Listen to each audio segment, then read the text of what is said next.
Good morning, everyone. My name is C.H. Rambabu, lecturer in politics, Sri Venkateswara Degree College of Arts and Science, Amlapuram. In this college, affiliated to Adikavi Nannaya University, Rajamahendravaram.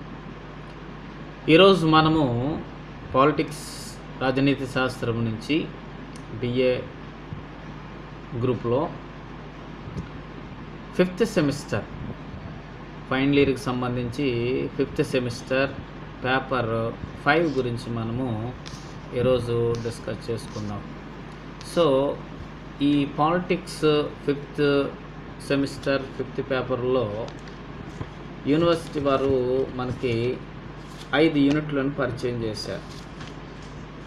దీంట్లో మనం చూస్తే ఎన్ని రకాలైనటువంటి అంశాలు ఉన్నాయి అని అన్నప్పుడు first యూనిట్కి సంబంధించి భారత రాజనీతి తత్వ విచార సాంప్రదాయాలు, రెండవది మనం చూసినట్లయితే సాంస్కృతిక పునరుజ్జీవతత్వము, 3 తొలి జాతీయోద్యమము, 4 మతతత్వ జాతీయవాదము, 5 ప్రజాస్వామ్యయుత ఉపయోగితావాదము అనేటువంటి యూనిట్స్ని మనకి పరిచయం చేశారు. అయితే ఇక్కడ ఈరోజు మనము చూసుకోవాల్సినటువంటి అంశం ఏమిటంటే యూనిట్ 1లో చాలా ప్రాముఖ్యమైన అంశాన్ని మనకి పరిచయం చేశారు. దాని పేరు traditions of ancient Indian political thought. Traditions of ancient Indian political thought discussed about in this unit sources and features of ancient Indian political thought, and discussed about the Kautilya theory of the state and Arthashastra, and Manu. This is a very important concept. Traditions of ancient Indian political thought is written by Manusmriti, and that discussed about the so many political views in Kautilya, and political economical views in Kautilya, and political views in Manu.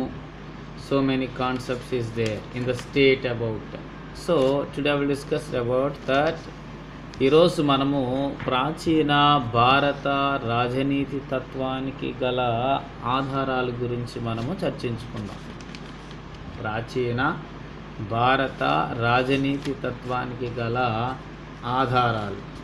ప్రపంచ నాగరికతల్లో భారతదేశ నాగరికత సింధు నాగరికత ఇది చాలా ప్రాముఖ్యమైనది. ప్రపంచంలో వెలసిల్లినటువంటి నాగరికతల్లో సింధు నాగరికత ఎంతో ప్రాముఖ్యమైనది. ఎందుకు ఇక్కడ సింధు నాగరికత యొక్క ప్రాధాన్యతను గురించి మనం ప్రస్తావించుకుంటున్నాము అంటే ప్రపంచంలో అనేకమైనటువంటి సివిలైజేషన్స్ ఏర్పడినప్పుడు, అంటే what is the mean of civilisation, how to human life, వారి యొక్క ట్రెడిషన్స్, ఆచార వ్యవహారాలు, ఏ రకమైనటువంటి పద్ధతులు ఉన్నాయి, వారు అనుసరించినటువంటి విధానాలు ఏ విధంగా ఉన్నాయి, ఇవన్నీ మరి మనం ఎలా తెలుసుకుంటామండి?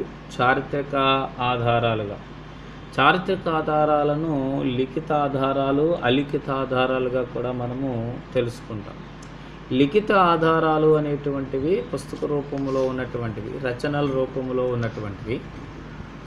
అలిఖిత ఆధారాలు అనగా నాణాలు, కట్టడాలు, ఇలాగున్నటువంటి వాటిని, శిలాశాసనాలుగా ఉన్నటువంటి వాటిని అలిఖిత ఆధారాలుగా మనం చూస్తూ ఉంటాం. మరి ప్రాచీన భారత రాజనీతి తత్వాన్ని గురించి తెలిపేటువంటి ఆధారాలలో మహాభారతము, రామాయణము, అర్థశాస్త్రము, వేదాలు, స్మృతులు, రచనలు మొదలగునవి ప్రాచీన భారత రాజనీతి తత్వానికి ఆధారాలుగా మనం చూస్తూ ఉంటాం. ప్రాచీన భారత రాజనీతి తత్వానికి ముఖ్యంగా మనం చూసినట్లయితే రామాయణ మహాభారతాలను ఇతిహాసాలు అని అంటారు. రామాయణ మహాభారతాలను ఇతిహాసాలు అని అంటారు. ఈ రామాయణ మహాభారతాల యొక్క ప్రాధాన్యత ఇప్పుడు కాదు, పూర్వకాలం నుంచి కూడా వీటి యొక్క ఎంతో ప్రాధాన్యత అనేటువంటిది ఉంది. ఇకపోతే మనం చూస్తూ ఉండగా రామాయణ మహాభారతాలను ఇతిహాసాలుగా మనం చెప్తూ ఈ భారతదేశంలో అనేక సాంస్కృతిక ఆధారాలను లేదా ప్రాచీన రాజనీతి తత్వ ఆధారాలుగా మహాభారతమును మనము ముఖ్యంగా మనం చూస్తాం. ప్రాచీన రాజనీతి తత్వానికి మహాభారతము అతి ముఖ్యమైనటువంటి ఆధారం. మహాభారతంలోని శాంతి పర్వంలో రాజధర్మ అనేక ప్రత్యేక భాగము రాజనీతిని గురించి వివరిస్తూ ఉంది.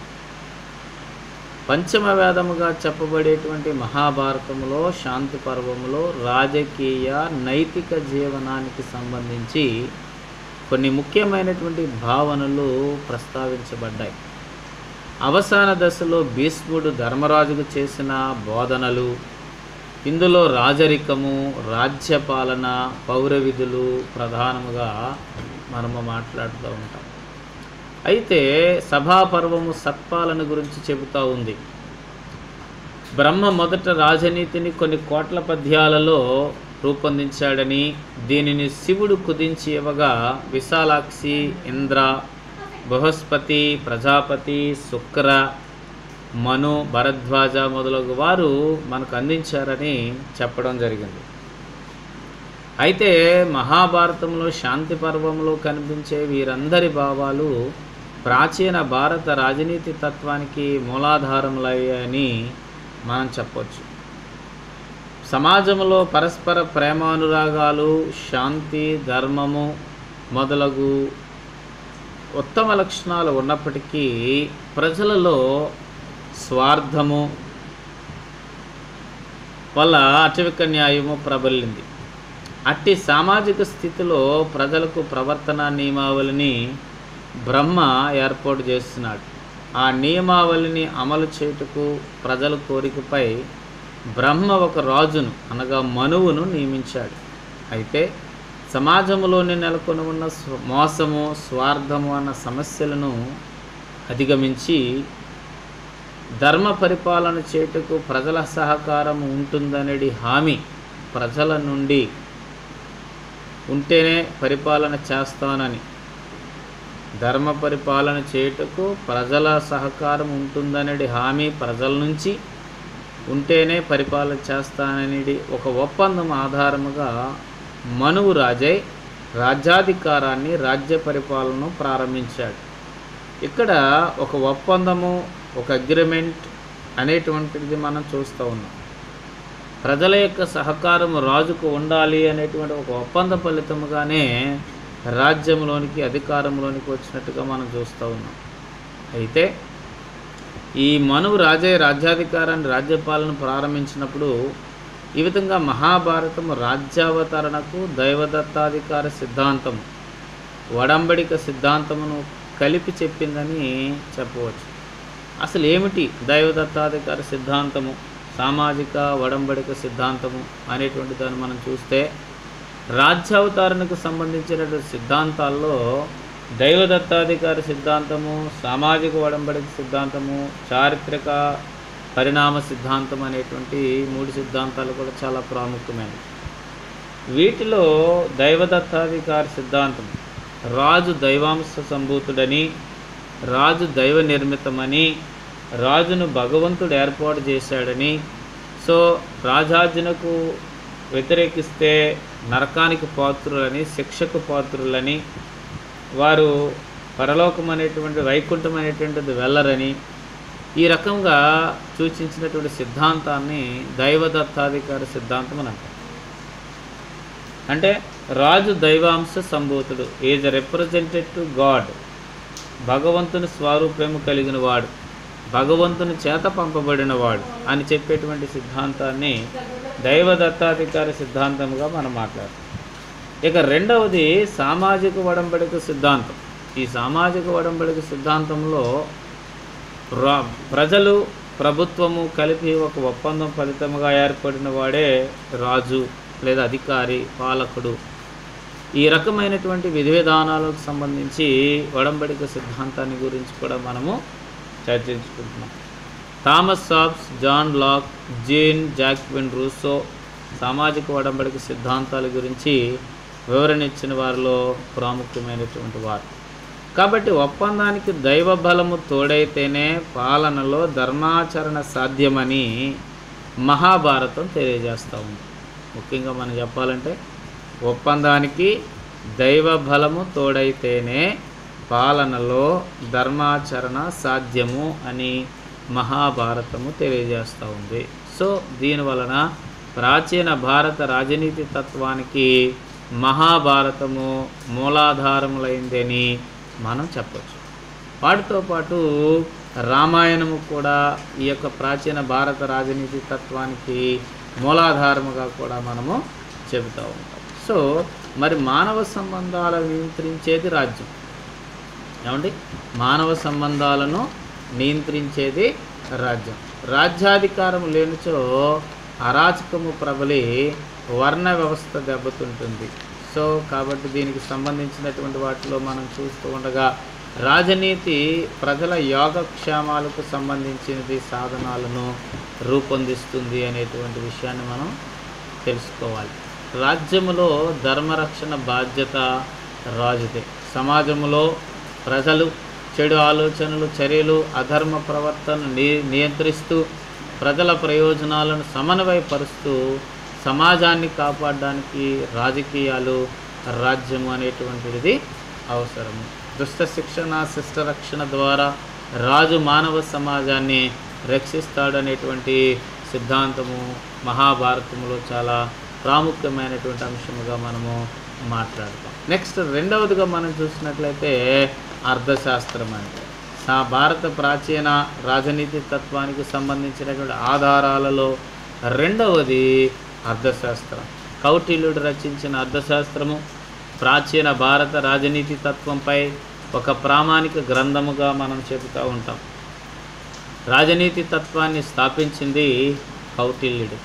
కౌటిల్యుని యొక్క అర్థశాస్త్రము రాజ్యావతరణ, రాజకీయ సంస్థల నిర్మాణము, రాజరికము, పౌరపాలన, చట్టము, విదేశాంగ విధానము, యుద్ధము, శాంతి, ప్రజాశ్రేయస్సు మొదలైనటువంటి అంశాలని గురించి ఇది వివరిస్తూ ఉంది.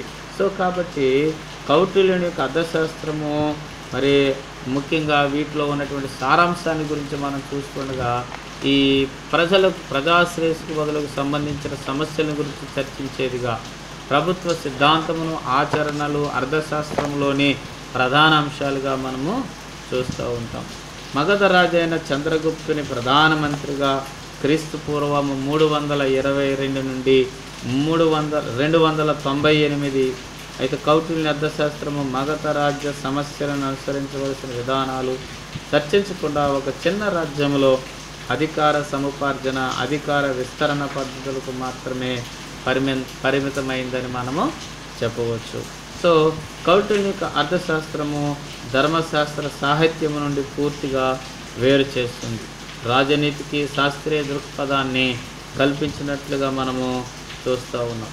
సో కాబట్టి అత్యంత ప్రయోజనకరమైనటువంటి గ్రంథముగా ఈ అర్థశాస్త్రాన్ని గురించి మనము వివరణ చేసుకుంటాం.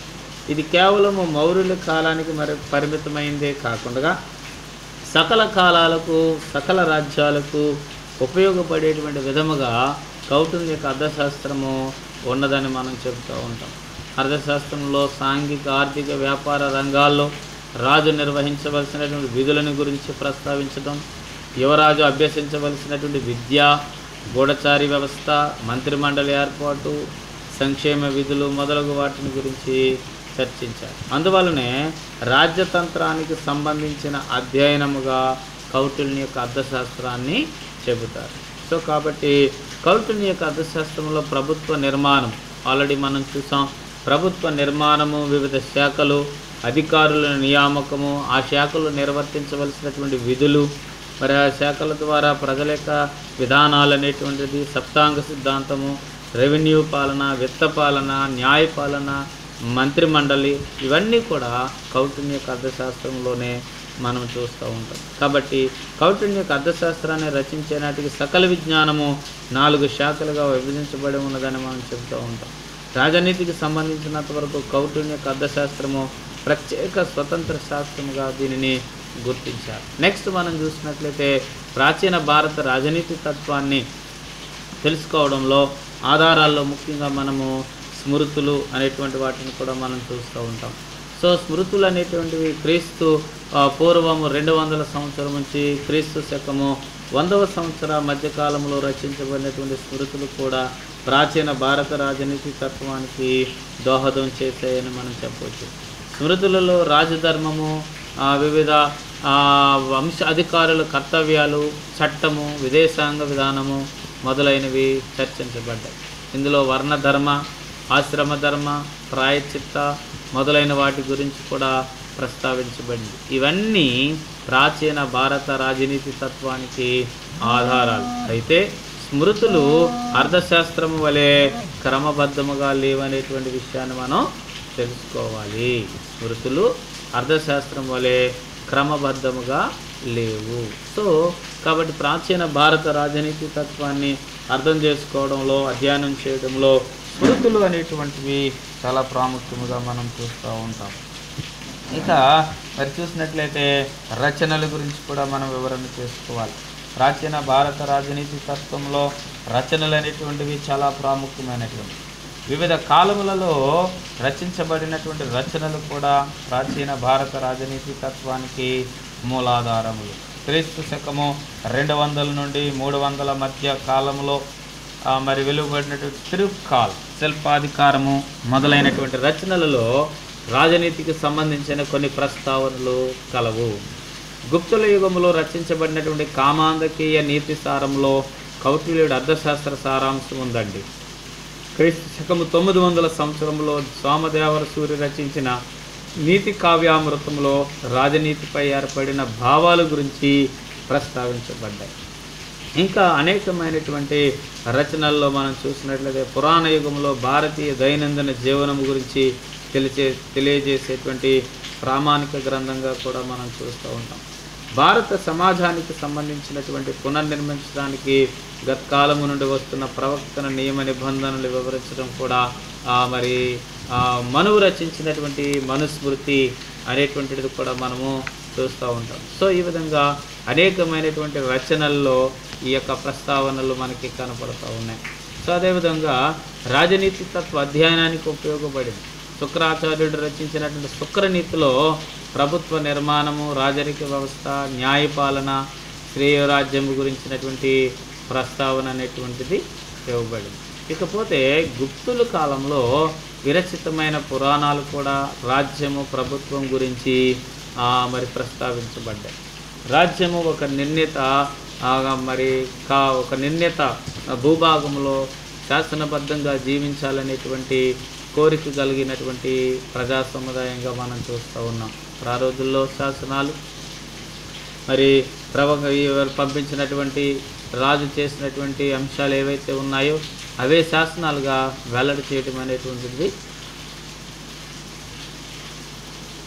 జరిగింది. క్రీస్తు శకము 1000 నుంచి 1700 సంవత్సరం వరకు కర్మభావాన్ని గురించినటువంటి వివరించిన అనేక గ్రంథాలలో రాజనీతికి సంబంధించిన ప్రస్తావన కలదు. ఉదాహరణకు సోమదేవుడు రచించిన అభిలాష తీర్థ చింతామణి, భోజుడు రచించిన యుక్తి కల్ప తరువు, దేవభట్టు రాసిన రాజనీతి కంద, లక్ష్మీధరుడు రచించిన రాజనీతి కల్పతరువు, చండేశ్వరుడు రచించిన రాజనీతి రత్నాకర, శ్రీకృష్ణదేవరాయలు రచించిన ఆముక్త మాలేద మొదలైన రచనలు ప్రాచీన భారత రాజనీతి తత్వానికి ఆధారాలుగా మనము చెప్పవచ్చు.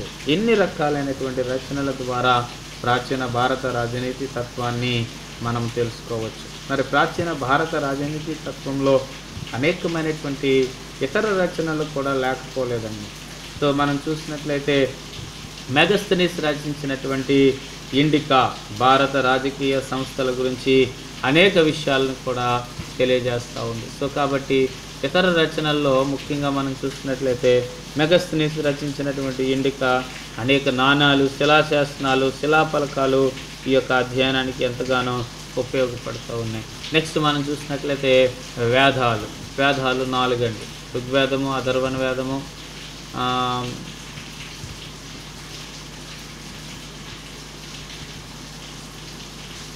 దీంట్లో మనం చూసినట్లయితే శతపథ, ఐత్రేయ, తైత్రేయ, పంచవిశత మొదలైనవి రాజనీతి విజ్ఞానమును గురించి ప్రస్తావన చేయబడుతూ ఉంటాయి. సో ఇక్కడ మనం చూసినట్లయితే యజుర్వేదము ఏమండి, యజుర్వేదము కూడా చాలా ప్రాముఖ్యమైన అంశాలు అనేటువంటివి.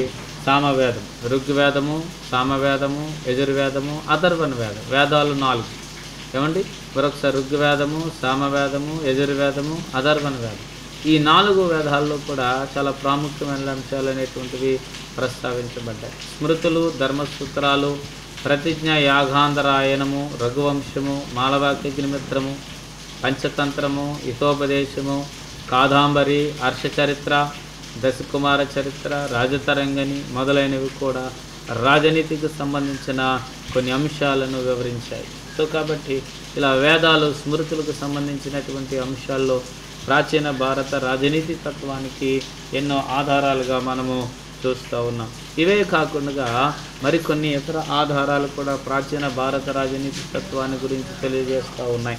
వాటిలో ముఖ్యంగా మనం చూసినట్లయితే శిలాశాసనాలు, రాగి పలకాలు, మెగస్తనీస్ రచించినటువంటి ఇండికా, ప్రాచీన భారత రాజకీయ సంస్థల గురించి అనేకమైన విషయాలను తెలుసుకోవడానికి ఇవి ముఖ్య ఆధారాలుగా ఉన్నాయి.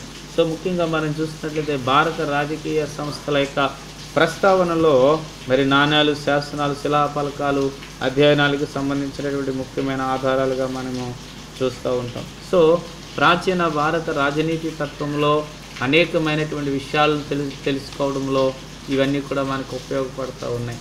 సో శాసనాలకు, శిలాఫలకాలకు సంబంధించి శాసనాలకు సంబంధించిన అధ్యయనాలు మొదలయ్యాయి ఆనాటి కాలంలోనే.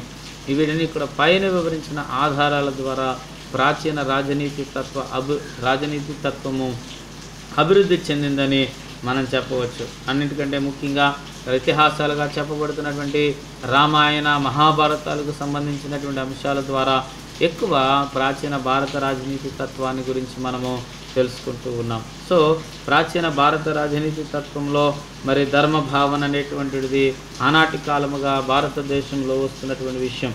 ధర్మో రక్షిత, ధర్మాన్ని మనము కాపాడినట్లయితే ఆ ధర్మము మనలను కాపాడుతుంది. సో కాబట్టి ధర్మపాలన అనేటువంటిది కొనసాగించడము ప్రాచీన భారత రాజనీతి తత్వ పాలన ప్రారంభము నుండి ధర్మము, న్యాయము, శాంతి, అహింస వంటి అంశాలకు భారతదేశము ప్రాధాన్యత ఇవ్వబడింది.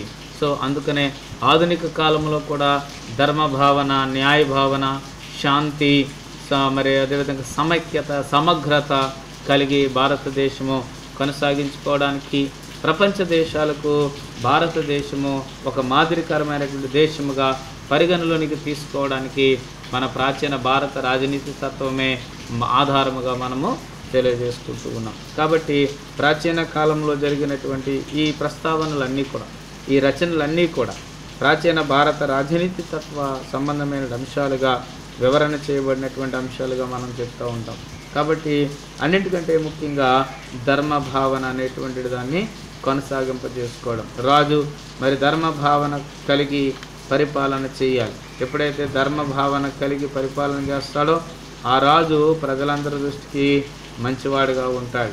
మరి ధర్మ పాలన జరగకుండా మరి తన యొక్క స్వార్థం కోసమో, లేకపోతే అసూయ కోసమో, లేకపోతే తన యొక్క ప్రాబల్యం కోసమో పరిపాలన చేసుకుంటే, పేరు ప్రఖ్యాతుల కోసం చేసుకుంటే ఆ రాజు ప్రజలు ఆ రాజుని మరి సమ్మతించలేరు, ఒకవేళ తీసుకోలేరు. సో కాబట్టి ప్రాచీన భారత రాజనీతి తత్వానికి ఆధారాలుగా వాటిని మనం చూస్తూ ఉంటాం. నెక్స్ట్ కాన్సెప్ట్లో మనం చూసినట్లయితే ప్రాచీన భారత రాజనీతి తత్వానికి ఉన్నటువంటి లక్షణాలను గురించి కూడా మనము ఈరోజు మనం అధ్యయనం చేసుకుంటూ ఉన్నాం.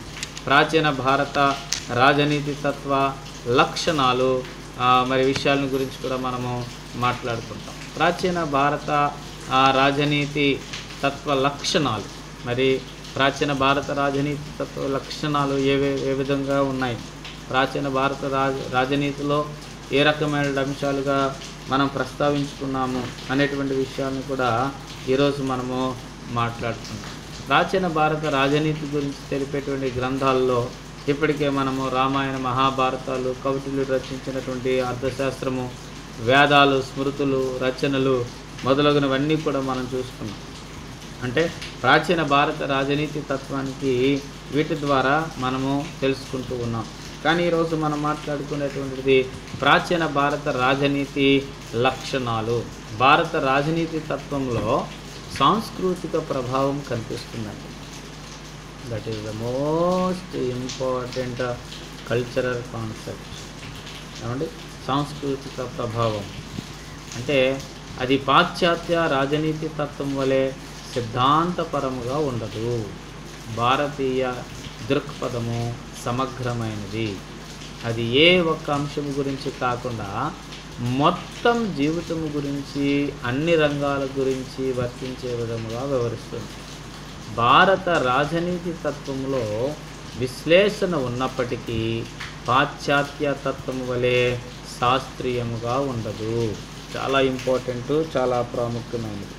మరి భారత రాజనీతి తత్వము లౌకికముగా ఏర్పడలేదు. భారత రాజనీతి మత ప్రమేయము లేకుండా స్వతంత్రముగా ఏర్పడలేదు. భారత రాజనీతి తత్వము సమస్త సృష్టికి భగవంతుడే మూలాధారము అనే నమ్మకం ఆధారంగా రూపొందించబడింది. దైవ సమ్మతి, దైవ నిర్ణయము, మరి దైవ సృష్టి, మరి దైవ సంబంధమైన అంశము ప్రాచీన భారత రాజనీతి తత్వంలో మనకి చాలా స్పష్టముగా కనపడతా ఉంది. అంతేకాకుండా భారతీయ తత్వము మౌలికంగా నైతికపరమైనది. This is the moral concept, the way of moral concept అంటే devotional concept and moral concept. So devotional concept also is a very important concept that is called of divine right theory. The devotional concept is the based on the theory of divine right theory. In the divine right theory. So ప్రాచీన భారతదేశంలో మరి రాజు దైవాంశ సంభూతుడుగా చెప్పేటువంటి సిద్ధాంతమే దైవదత్తాధికార సిద్ధాంతముగా ఉన్నది. కాబట్టి మా సమస్త భారత రాజనీతి తత్వం సమస్త సృష్టికి భగవంతుడే మూలాధారం అనే నమ్మకం ఆధారంగా రూపొందించబడింది అనేటువంటి విషయాన్ని మనము గ్రహించాలి. రాజ్యము అన్ని అంశాలకు వర్తించేదిగా ఏర్పడిందండి. రాజ్యము అన్ని అంశాలకు వర్తించే విధంగా ఏంటండి అన్ని అంశాలు? శాసన సంబంధమైన అంశాలు, పాలనా సంబంధమైన అంశాలు, ఆర్థిక సంబంధమైన అంశాలు, దౌత్య సంబంధమైన అంశాలు, ఇంకా వివిధ రకాలైనటువంటి అంశాలకు సంబంధించినటువంటి ఏమండి రిలేషన్స్ బిట్వీన్ అదర్ స్టేట్స్, ఇతర దేశాలతోటి దౌత్య సంబంధమైనటువంటి అంశాలుగా ఇట్లా మనం చూసుకుంటూ వెళ్తే సాంఘిక, ఆర్థిక, రాజకీయ ప్రగతిని సాధించడంలో, ప్రజలను మరి పరిపాలన చేయటంలో ఈ భారత రాజనీతి శాస్త్ర ముఖ్య లక్షణంగా మనము మాట్లాడతాం. సో కాబట్టి భారతీయ తత్వము మౌలికంగా నైతికపరమైంది. భారతీయ రాజనీతి ఐక్యతను సూచిస్తుంది. భారత రాజనీతి ఐక్యతను సూచిస్తుంది. ఎట్లా ఐక్యతను సూచిస్తుంది? ప్రజలు రాజుకు మరి సహకరించేటువంటి విధముగా, అర్థమవుతుందండి, రాజుకు సహకరించేటువంటి విధంగా ప్రజలు పాలనలో ప్రజలు రాజుకు సహకరించేటువంటి విధానం ఏంటి? ఏ విధంగా సహకరించేటువంటి విధానం? సకాలంలో పన్నులు చెల్లించుట. ప్రజలు మరి ఏ రకమైనటువంటి విధి విధానాలను అనుసరిస్తున్నారు అనేటువంటిది అది నైతికపరమైనది. So that is concept of moral concept. భారతీయ రాజనీతి ఐక్యతను సూచిస్తుంది. అది విశ్లేషణాత్మకంగా ఉండదు. రాజ్యము అన్ని అంశాలకు వర్తించేదిగా ఏర్పడింది.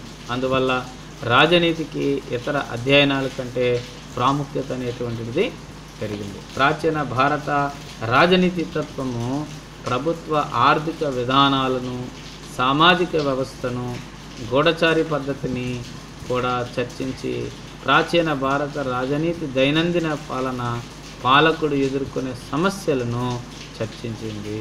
సో ఈ విధంగా ప్రాచీన భారత రాజనీతి తత్వము సిద్ధాంతం కంటే రాజ్య సిద్ధాంతంపైనే కేంద్రీకరించలేదు. అది ప్రభుత్వ నిర్వహణపై ఎక్కువ కేంద్రీకరించింది. సో కాబట్టి రాజ్య సిద్ధాంతాలను ప్రతిపాదికగా చేసుకుని పరిపాలన కొంతవరకు సాగినప్పటికీ ప్రభుత్వ నిర్వహణపైనే ఎక్కువది కేంద్రీకరించింది. అందుకనే ప్రభుత్వ శాఖలు, డిపార్ట్మెంట్స్ ఏమండి, అదేవిధంగా ప్రభుత్వ పాలనకు సంబంధించినటువంటి సిద్ధాంతాలు అనేకమైనటువంటివి వెలుగులోనికి వచ్చాయి. అంటే పాలకుడు ఎదుర్కొనే సమస్యలను గురించి కూడా చర్చించింది. రాజనీతి దైనందిన పాలన, ప్రజలు సుఖ సౌఖ్యాలుగా ఉండేటువంటి విధానాలను ఆ రాజ్య సిద్ధాంతాల్లో మరి ఎక్కువగా ప్రస్తావించడం అనేటువంటిది జరిగింది. అన్నిటికంటే ముఖ్యంగా రాజ్యము సంఘము. ప్రాచీన భారత రాజనీతి తత్వము రాజ్యాన్ని ఒక వాస్తవమైన అంశముగా భావించింది.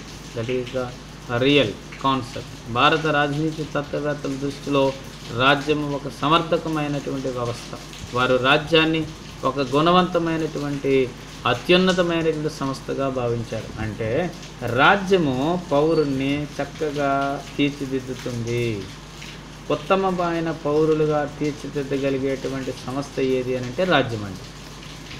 అంటే వివిధ రకాలైనటువంటి ఆలోచన కలిగినటువంటి పౌరులు, వివిధ రకాలైనటువంటి భావాలు కలిగినటువంటి పౌరులు రాజ్యములో నివసిస్తూ ఉన్నప్పుడు వారిని ఉత్తమమైనటువంటి పౌరులుగా తీర్చిదిద్దగలిగేటువంటి బాధ్యత రాజ్యానికి. అందుకనే ఉత్తమ రాజ్య లక్షణాల్లో పౌరుని ప్రస్తావన గురించి మనం చాలా ప్రాముఖ్యంగా మనం మాట్లాడతాం. కానీ ఇక్కడ వ్యక్తి, కుటుంబము, సమాజము, రాజ్యము, ప్రపంచం. సో ఈ విధంగా మనం చూసినట్లయితే person, family, society, state and world. ప్రాచీన భారత రాజనీతి తత్వంలో ఎక్కువ ప్రాముఖ్యమైన అంశం ఏమిటంటే రాజ్యం అండి. సో రాజ్యము వ్యక్తిని అన్ని విధాలుగా డెవలప్ చేస్తుంది, అన్ని విధాలుగా మలుస్తూ ఉంది. వారు రాజ్యాన్ని ఒక గుణవంతమైన అత్యున్నతమైన సంస్థగా భావించారు. ప్రాచీన భారత రాజనీతి తత్వవేత్తలు రాజ్యాన్ని ధర్మార్థ కామ మోక్షాలను సాధించే సాధనంగా భావించారు. ధర్మ అర్థ కామ మోక్షాలు, ధర్మార్థ కామ మోక్షాలను సాధించేటువంటి సాధనమే రాజ్యం. ఇక సంఘము కూడా మనం చూసినట్లయితే సంఘము చాలా ప్రాముఖ్యమైనటువంటిది.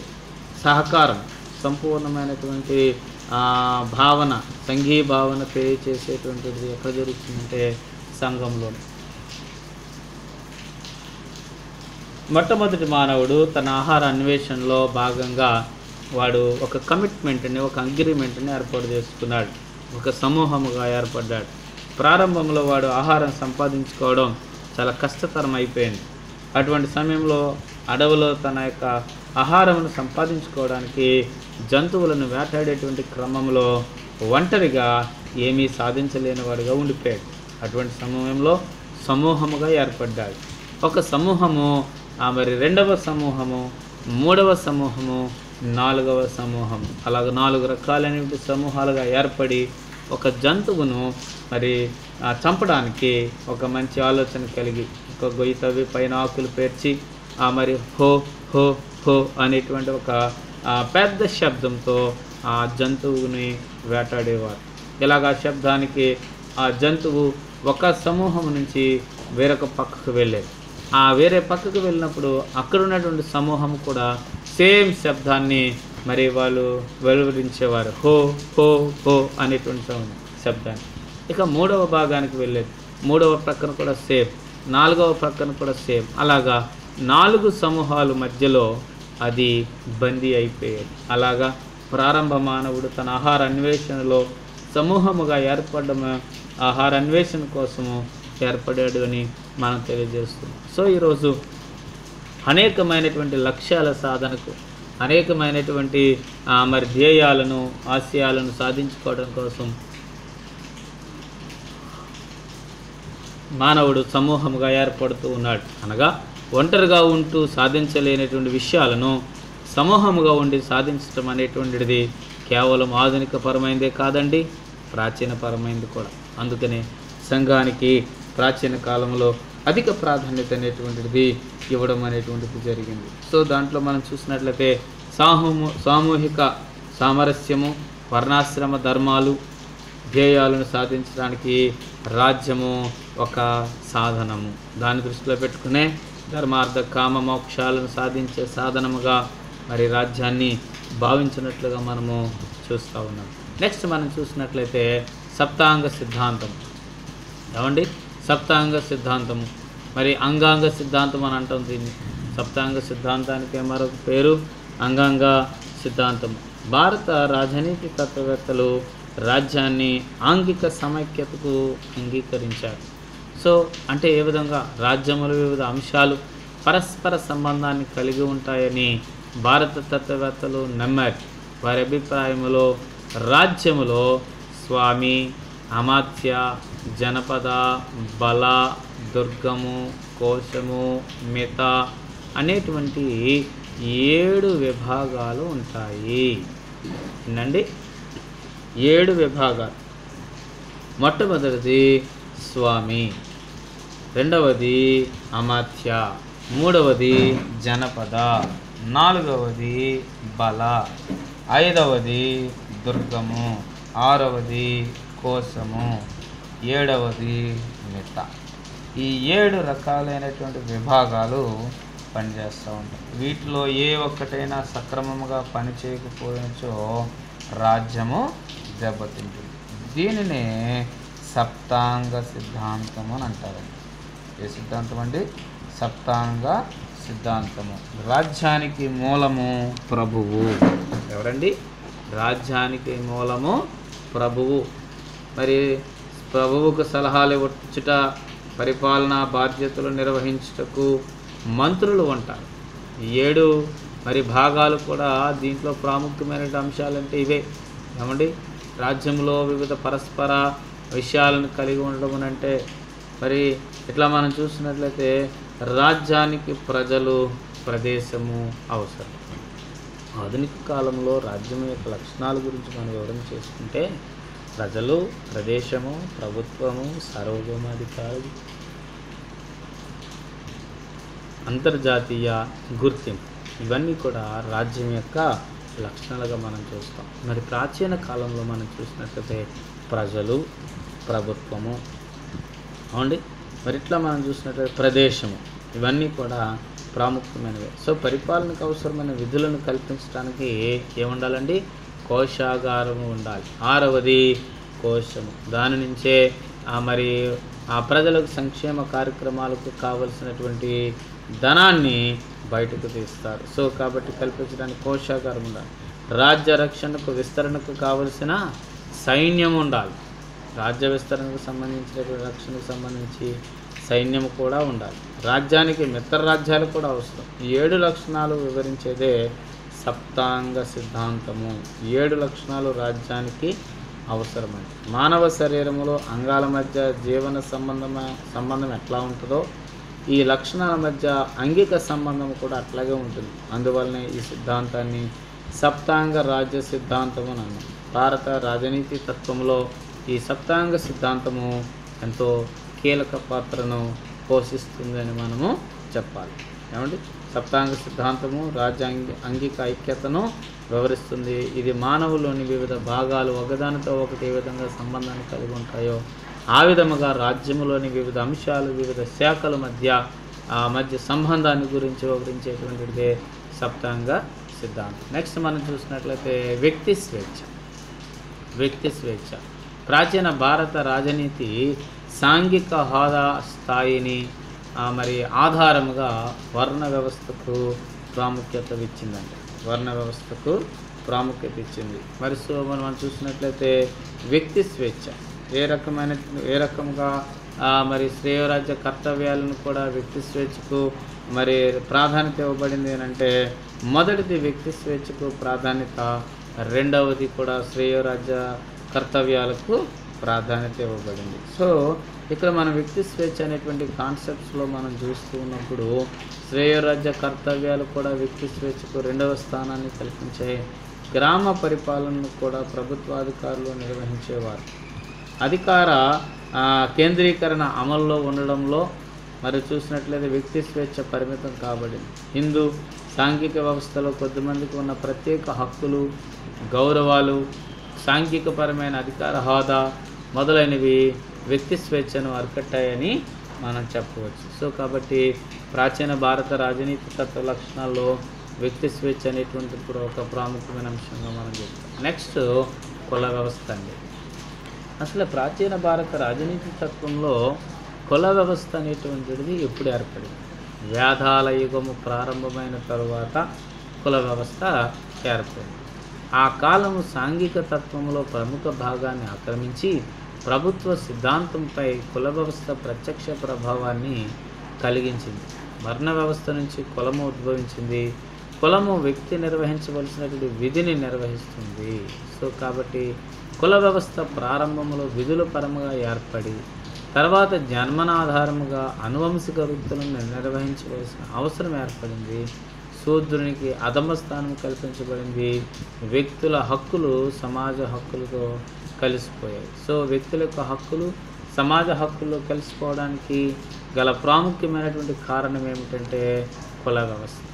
సో కాబట్టి భారతదేశంలో కుల వ్యవస్థకు సంబంధించినటువంటి విషయాల్లో మనం చూస్తున్నప్పుడు మనుస్మృతి రచించినటువంటి మనుధర్మశాస్త్రము మరి ముఖ్యంగా బ్రాహ్మణ, క్షత్రియ, వైశ్య, శూద్రులుగా వర్గాలుగా విభజన చేసి విభజించి పాలించే సిద్ధాంతంలోనే భారత వర్ణ వ్యవస్థ మరి ప్రాచీనమైనటువంటిదిగా ప్రాముఖ్యమైనటువంటిదిగా మనం చెప్తూ ఉంటాం. అయితే దీంట్లో మరి కులాల మధ్య అసమానతలు, ప్రజల మధ్య అసమానతలు అనేటువంటివి ఏర్పడినప్పుడు కూడా మరి ఏ రకమైనటువంటి ప్రయోజనం అనేటువంటిది కలగలేదు అని మనం చెప్పాలి. సో కాబట్టి వ్యక్తుల యొక్క సహకారము సమాజ హక్కులతో ఈ కలిసిపోయేటువంటి విషయాన్ని మనం ఇక్కడ గ్రహించాలి. నెక్స్ట్ మనం చూసినట్లయితే రాజరికం అంటే ప్రాచీన భారత రాజనీతి తత్వము లక్షణాల్లో మరొకటి రాజరికము. రాజరికంపై ప్రాచీన భారత రాజనీతి ఏకాగ్రతను నిలిపింది. రాజరిక వ్యవస్థ ఏర్పడడానికి భారత దౌత్యవేత్తలు 3 సిద్ధాంతాలను వివరించడం అనేటువంటి జరిగింది. సో ఈ 3 సిద్ధాంతాల్లో మనం చూసినట్లయితే ఏ రకమైనటువంటిది ఉంది అన్నప్పుడు శాంతి పర్వంలో చర్చించిన రాజకీయ దివ్యాతార సిద్ధాంతము మరియు మనువు, యజ్ఞవల్క్య, స్మృతులు, పురాణాలు సామాజిక ఒడంబడిక సిద్ధాంతాన్ని కూడా ప్రతిపాదించాయి. రాజరిక వ్యవస్థపై కౌటిల్య యొక్క భావము లౌకిక దృక్పథాన్ని సూచిస్తాయి. రక్షణపరమైన ఆవశ్యకత వల్ల రాజరికం ఏర్పడిందని వేదాల యుగాల సిద్ధాంతము వివరిస్తుంది. ప్రాచీన భారత రాజ్యంలో కొద్ది కాలము కొన్ని గణతంత్ర రాజ్యాలు ఏర్పడ్డాయి. ఈ గణతంత్ర రాజ్యాలు కొద్ది కాలంలోనే నశించిపోయాయి. సో కాబట్టి ఈ యొక్క రాజ్య పాలనలో ముఖ్యంగా మనం చూస్తూ ఉండగా ఈ యొక్క రాజరికం అనేటువంటిది చాలా ప్రాముఖ్యమైనటువంటి అంశముగానే మనము మాట్లాడుతూ ఉంటాం. రాజరిక భావన అనేటువంటిది. సో తన ధర్మాన్ని నిర్వహించడంలో పాలకుడు దండనీతికి అనుగుణంగా మెలగాలండి. ఇది చాలా ఇంపార్టెంట్. సో తన ధర్మాన్ని నిర్వహించడంలో పాలకుడు దండనీతికి అనుగుణంగా మెలగాలి. మంత్రిమండలి ప్రాచీన భారతదేశంలో మరొకమైన సంస్థ. పాలకుడు మంత్రుల సలహాలను మన్నించేవాడు. ప్రాచీన భారత రాజ్యంలో కొద్ది కాలము కొన్ని గణతంత్ర రాజ్యాలు అనేటువంటివి కూడా ఏర్పడ్డాయి. ఈ రాజరిక భావన వలన అనేకమైనటువంటి విషయాలు కూడా మనకు తెలుస్తూ ఉన్నాయి. ఈ గణతంత్ర రాజ్యాలు కొద్ది కాలంలోనే నశించాయి. భారతీయులకు స్వపరిపాలన పట్ల ఉన్న ఆసక్తి గణతంత్ర రాజ్యాల గురించి తెలుస్తూ ఉంది. సో కాబట్టి గణతంత్ర రాజ్య భావన అనేటువంటిది కొంతకాలంలోనే నశిస్తుంది అని యొక్క ప్రాచీన భారత రాజనీతి తత్వం యొక్క విధానాల్లో మనం చూస్తూ ఉంటాం. నెక్స్ట్ ధర్మభావము.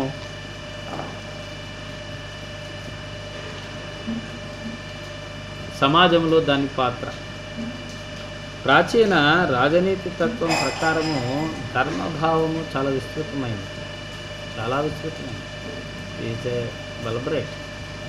ప్రాచీన రాజనీతి తత్వము ధర్మభావం ఎంత విస్తృతమైందంటే సమాజానికి సంబంధించిన చట్టము, పాలన, నైతిక సుగుణము, మతము, విద్యుత్ ధర్మము మొదలైనవి ధర్మభావనలో ఉంటాయి. కొన్ని నియమాలే వ్యక్తుల ప్రవర్తనను, సమాజాన్ని క్రమబద్ధము చేయటానికి ధర్మము రూపొందించబడింది. ఏమండి? ధర్మము రూపొందించబడింది. ధర్మాన్ని పరిరక్షించడం రాజ్య ప్రధాన కర్తవ్యం. ధర్మాన్ని పరిరక్షించడం రాజ్యం యొక్క ప్రధాన కర్తవ్యం. ధర్మము నిరంతరమైనది. దాని మూలము వేదాలలో ఉంటుంది. ఏమండి? కనుక మూలం వేదాల్లో ఉంటుంది. ప్రభువు ప్రజలు ధర్మమును అదుపులో ఉంచుతారు. ధర్మము వారి ప్రవర్తనను క్రమబద్ధం చేస్తుంది. అందువలన ధర్మము పాలితులకు సమానముగా వర్తిస్తుంది. మరి ధర్మము మంచివారికి మేలు చేస్తుంది, చెడ్డవారికి దుర్మార్గులను శిక్షిస్తుంది. ప్రపంచంలోని జీవరాశుల సముదాయాన్ని ధర్మము నిర్దేశిస్తుంది. అవునండి, ప్రపంచంలోని జీవరాశుల సముదాయాన్ని ధర్మము నిషేధిస్తుంది. అందువల్ల ధర్మము అందరికీ మార్గదర్శక సూత్రమే. రాజకీయాల ఆ భావాలను, అధ్యయనాలను మనం చూస్తుండగా ఇవన్నీ కూడా రాజధర్మంలోనే ఉంటాయన్నమాట. అంటే వారి ప్రవర్తన క్రమబద్ధం చేయటం, ధర్మము పాలితులకు సమానముగానే వర్తిస్తుంది అనేటువంటి విషయాన్ని మనం తెలుసుకోవాలి. అంటే ప్రజాహితం లేని దండనాధికారము నిరంకుశ అధికారానికి దారితీస్తుంది. అంటే ప్రజాహితము, ప్రజల యొక్క అండదండలు అనేటువంటిది, ప్రజల యొక్క ప్రోత్సాహం అనేటువంటిది నేటి కాలాల్లో, ఆధునిక కాలాల్లో కానీ లేదా ప్రాచీన కాలంలో కానీ అది చాలా ప్రాముఖ్యమైనటువంటి అంశంగానే మనము మాట్లాడుతూ ఉంటాం. నెక్స్ట్ మనం చూసినట్లయితే దండనీతి అండి. దండనీతి ప్రాచీన భారత రాజనీతికి పర్యాయపదం. మహాభారతంలోని శాంతి పర్వము దండనీతి గురించి చర్చించింది. పాలకుని యొక్క దండనాధికారము ప్రజల శాంతి భద్రతలకు చాలా అవసరమైంది. ఈ యొక్క అధికారాన్ని వినియోగించి రాజు ప్రజలలో క్రమబద్ధతను పెంపొందించగలడు. చాలా ఇంపార్టెంట్ అండి. ఏంటి ఏం పెంపొందించగలడు? క్రమబద్ధతను పెంపొందించగలడు. మరి క్రమబద్ధత అనేటువంటిది పెంపొందించడం లోపమైతే రాజ్య కార్యకలాపాలు దెబ్బతింటాయి. రాజ్యం యొక్క కార్యకలాపాలు దెబ్బతింటాయి. సో కాబట్టి రాజ్యము, ధర్మము మంచివారికి మేలు చేస్తూ చెడ్డవారిని, దుర్మార్గులను శిక్షిస్తుంది. సో కాబట్టి ధర్మ భావన అనేటువంటి కూడా చాలా ప్రాముఖ్యమైనది. నెక్స్ట్ వన్ దండనీతి ప్రాచీన భారత రాజనీతికి పర్యాయపదం. అవునండి, దండనీతి ప్రాచీన భారత రాజనీతికి పర్యాయపదం. మహాభారతంలోని శాంతి పర్వము దండనీతి గురించి చర్చించింది. పాలకుని దండనాధికారము ప్రజల శాంతి భద్రతలకు చాలా అవసరం.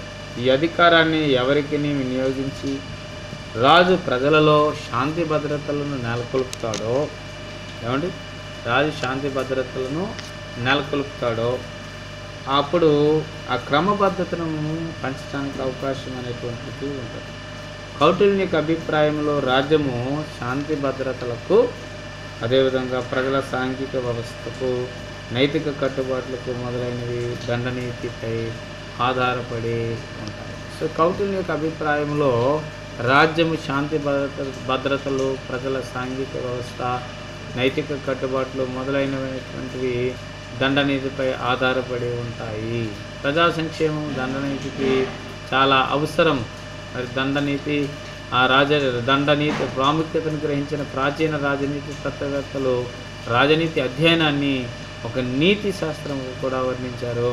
సో కాబట్టి రాజనీతిలో ఏ రకమైనటువంటి విధి విధానాలు ఉన్నాయన్నటువంటిది ప్రజాహితము లేని దండనాధికారము నిరంకుశ అధికారానికి దారితీస్తుంది. కాబట్టి to involve of all categories people, not only some categories. So కాబట్టి ధర్మ భావన అదేవిధముగా ప్రాచీన భారత రాజనీతి తత్వానికి ఒక లక్షణముగా కూడా మనము దండనీతిని మనం చెప్తూ ఉంటాం. సో నెక్స్ట్ మనం చూసినట్లయితే రాజధర్మం. ప్రాచీన భారత రాజనీతికి మరొక పేరు రాజధర్మం. రాజు అధికారాలు, విధులు, పరిపాలన, నిర్వహణ మొదలైన వాటికి ఎక్కువ ప్రాముఖ్యతను ఇచ్చినప్పుడు రాజనీతిని రాజధర్మముగా పేర్కొంటారు. ప్రపంచాన్ని నియంత్రణ చేయటానికి అన్ని ధర్మాలలోనూ ఉన్నతమైనటువంటి ధర్మము రాజధర్మము అని భీష్ముడు ధర్మరాజుకు ప్రబోధించాడు. ధర్మభావము, రాజధర్మము లేని సమాజము అరాచకము, అధర్మము పాలవుతుంది. రాజు నిర్వహించే కర్తవ్యాలను వివరించేది రాజధర్మం. ప్రాచీన భారత సామాజిక అధ్యయనాల్లో రాజధర్మం అనేటువంటిది ఉంటుంది. సో కాబట్టి దీంట్లో మరి రాజధర్మ భావన అనేటువంటి కాన్సెప్ట్ గురించి కనుక మనం చూసినట్లయితే చాలా ప్రాముఖ్యమైన అంశంగానే మనం చూస్తూ ఉంటాం. కాబట్టి రాజధర్మ విధానాలు లేదా రాజు నిర్వర్తించవలసినటువంటి విధానాలు అన్నీ కూడా దీంట్లోనే పొందుపరచబడ్డాయి. సో కాబట్టి రాజధర్మ భావన అనేటువంటిది చాలా ప్రాముఖ్యమైనటువంటి అంశంగా మనం చెబుతూ ఉంటాం. సో నెక్స్ట్ మనం చూసినట్లయితే రాజనీతి అంటే రాజనీతిలో ముఖ్యంగా మనం చూసినట్లయితే మనుస్మృతి, మహాభారతాల్లో రాజకీయాలు మతపరమైన దృక్పథంతో పరిశీలించబడ్డాయి. That is the main concept రాజనీతి. ఏమండి? సో ఇక్కడ మనం చూసినట్లయితే మనువు యొక్క మనుస్మృతి గురించి ఒక 2 విషయాలు మనము మాట్లాడాలి. ఏ రకమైనటువంటి ప్రస్తావన చేయబడింది? మనువు సిద్ధాంతము లేదా మనువు న్యాయపాలన గురించి కనుక మనం చూసినట్లయితే మనుస్మృతి అనేది ప్రాచీన భారత రాజ్యానికి సంబంధించిన ప్రామాణిక గ్రంథముగా కనపడుతూ ఉంటుంది. సో ఈ మనుస్మృతి అనేటువంటి భాగాన్ని కనుక మనం చూసినప్పుడు ఈ పుస్తకాన్ని అధ్యయనం మనం చేసినప్పుడు ఏ రకమైనటువంటి విధానము అంటే పరిపాలనకు సంబంధించినటువంటి అంశాల్లో ఇది మనకు కనపడుతుంది. అంటే సాధారణ సూత్రాలను ప్రతిపాదించడం, ఒక క్రమమైన పద్ధతిలో వివరించడం మనుస్మృతి యొక్క ప్రధాన ధ్యేయం. భారత సమాజాన్ని పునర్నిర్మించడానికి గత కాలం నుండి వస్తున్న ప్రవర్తన నియమావళిని వివరించడమే మనుస్మృతి యొక్క ప్రధాన లక్ష్యం. అయితే మనుస్మృతి భారతీయ మతము, సామాజిక బాధ్యతలను గురించి చర్చిస్తుంది. చాలా ఇంపార్టెంట్. సో అందుకనే దీనికి మనుస్మృతి కానీ మహాభారతంలో కానీ రాజకీయ మతపరమైన దృక్పథంలో పరిశీలించబడ్డాయంటానికి గల కారణం ఏమిటంటే, సో మనుస్మృతి ధర్మశాస్త్రంలో ఒక భాగము. పురాణ యుగంలో భారతీయ దైనందిన జీవనము గురించి చర్చిస్తుంది. సో లేకపోతే అలాగ మనకు తెలియజేసేటువంటి ఆధారాలలో మనుస్మృతి ఒకటి.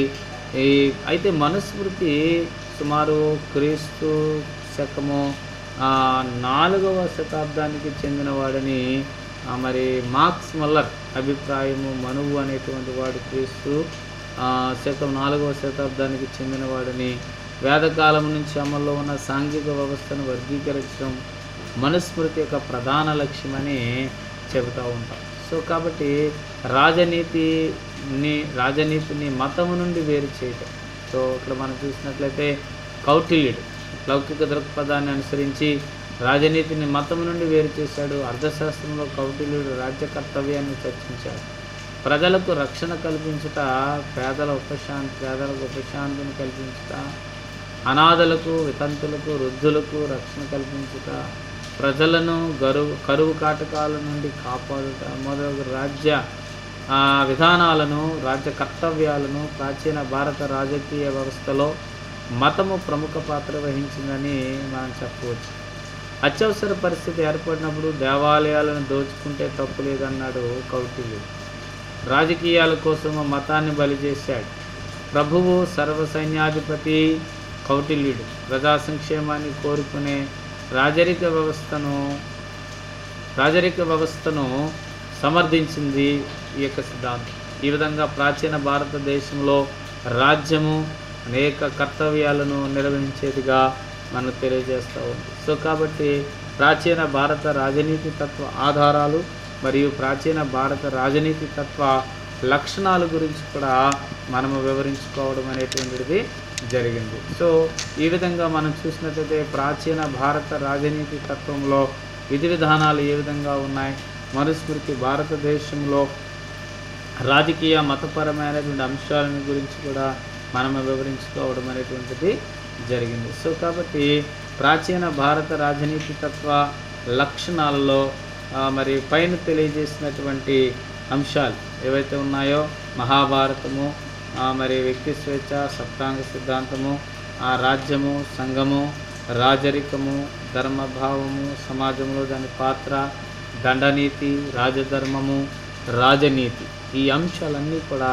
ప్రాచీన భారత రాజనీతి తత్వ లక్షణాలుగా మనము ప్రస్తావించవచ్చు. సో అన్నిటికంటే ముఖ్యంగా దీంట్లో మరి రాజరికం, అదే విధముగా దండనీతి మీద ఎక్కువ షార్ట్ క్వశ్చన్స్ కూడా మీకు అడిగేటువంటి అవకాశాలు ఉంటాయి. నెక్స్ట్ సప్తాంగ సిద్ధాంతం. ఏమండి, సప్తాంగ సిద్ధాంతం అన్నా అంగాంగ సిద్ధాంతం అన్నా ఒక్కటే. సప్తాంగ సిద్ధాంతం అన్నా అంగాంగ సిద్ధాంతం అన్నా ఒక్కటే. సప్తాంగ సిద్ధాంతంలో 7 అంగాలు ఏమండి, వీటినే అంగాంగ సిద్ధాంతం అని అంటారు. అంటే ఏ ఒక్క అంగము కూడా సరిగా పనిచేయకపోతే రాజ్య కార్యకలాపాలు దెబ్బతింటాయనేటువంటి విషయాన్ని మనం ఇక్కడ గుర్తించాలి. సో కాబట్టి ప్రాచీన భారత రాజనీతి తత్వ లక్షణాలుగా మరి రాజనీతి తత్వ సిద్ధాంతం కంటే ఆచరణకే ఎక్కువ ప్రాధాన్యత అనేటువంటిది ఇవ్వబడింది. ప్రాచీన భారత రాజనీతి తత్వ లక్షణాల్లో ముఖ్యంగా సప్తాంగ సిద్ధాంతం అనేటువంటిది కూడా, రాజరికం అనేటువంటిది, దండనీతి అనేటువంటిది చాలా ప్రాముఖ్యమైన అంశము. సో కాబట్టి ఈరోజు రాజనీతికి సంబంధించినటువంటి ఈ అంశాల లక్షణాలన్నింటినీ గురించి కూడా మనము తెలుసుకోవడం అనేటువంటిది జరిగింది. Thank you very much.